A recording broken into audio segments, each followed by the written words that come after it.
know exactly where you are and where you've been, you might not be going anywhere. So you want that dynamics, you want that constant change to make life exciting.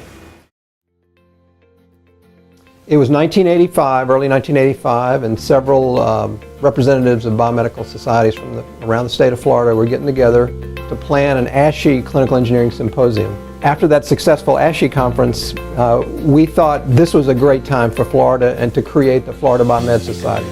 I was working in what was then Broward General's Medical Center's Respiratory Care Department. Mr. Magnarelli had just been hired to start an in-house program. He took me under his wing and provided me some direction and some encouragement to pursue a career in medical equipment management. I would typically take my breaks and track Frank down in his office. Sometimes he was working late.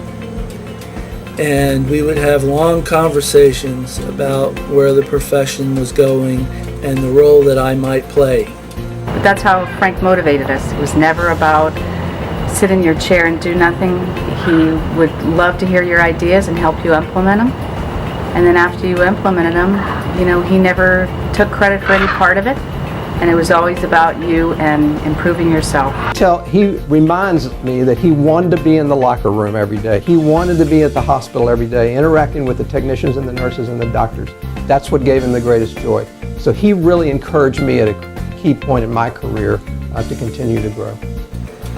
Many vendors would come in and Frank would give them a tour, and at the end of the tour they would make the mistake of saying, "What a great biomed shop you have."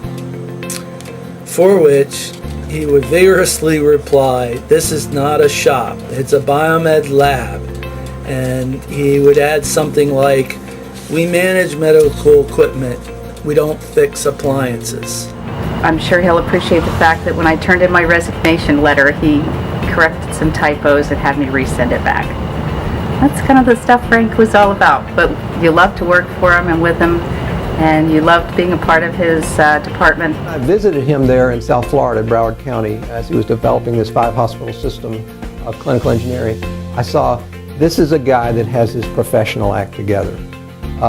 He's also a great people person, and he's also got great respect from the customers he serves in the hospitals every day. Because without your vision, my family and I would not have this great profession, and I would not have had the opportunity to meet such great people. It was always about staying together, and we had a really unique group. That's how I feel. I'm sure everyone that's ever worked for Frank has the same opinion. He was definitely one of those people that for the rest of your life stayed with your life, and you were blessed to have him. I think of the families and the children that you've served. I think of how you're a great granddad, how you continue to serve the profession through your writing and your speaking. Frank, congratulations. You well deserve this award. So whoever made the decision, my hat is off to them.